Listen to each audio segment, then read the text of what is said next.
general as you're reading this book is that it's not about anyone telling you what to do. That's not my purpose. It's an option for you to be able to get through a difficult time. It's a guide. And for those of us who in the past have been guilty of carrying emotional baggage from previous relationships into new ones, it's a way to stop the cycle, because if you know that I'm talking to you, or if you know that you do it, it's something that will continue over and over and over again until you actively make a conscious decision to change it. So this is just an option for you, a tool to get to that place.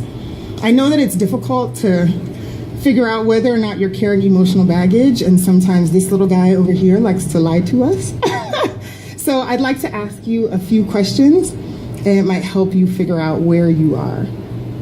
Now, what I'm going to ask you is totally internal. There's no need to say anything out loud or raise your hand. This is all work that you can do inside. If you want to talk to me about it later, that's absolutely fine. I will talk about it with you, but this is all introspective work.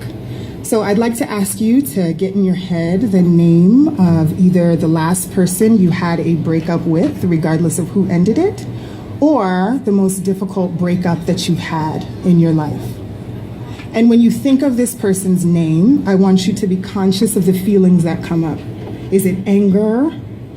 Is it love? Are you still in love with them? What is the feeling that comes up? Just be conscious of it. What I'd like to know from you is, did you keep anything from the relationship? Pictures, an item of clothing, a t-shirt, anything. And if you kept it, why? What is it that you wanted to hold on to? And if you didn't keep it and you cut it up and threw it away, maybe you burned it, why? What is it about that item or that person or that relationship that was so difficult to hold on to? Do you two have any mutual friends? And if you do, does their name come up? And when it does, what feelings come up for you? Is it still love? Is it hate? Is it frustration? What comes up for you? Are you still friends with their family? Do you still communicate with any family members? And if so, why? What is it about those relationships that you're still holding on to? If you're not still in contact with that person, and they called you and said that they wanted to heal all the things that you felt were wrong in the relationship, would you consider reconciling? If so, why? And if not, ask yourself why. Just so we're clear, guys, there's no right or wrong here. That's not the purpose of this. The purpose is just so that you can be conscious of the decisions that you make and the way in which it affects your actions. That's what's most important here. But I'd like to leave you guys with a quote that I love by Khalil Gibran, day 21. For even as love crowns you, so shall he crucify you.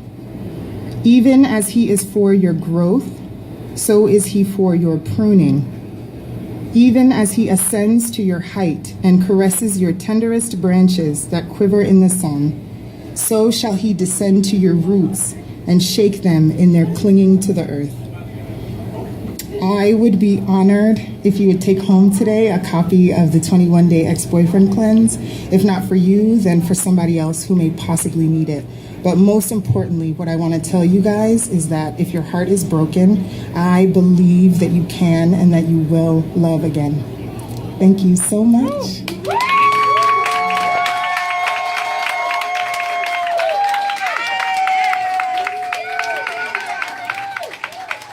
Thank you, guys. Thank you.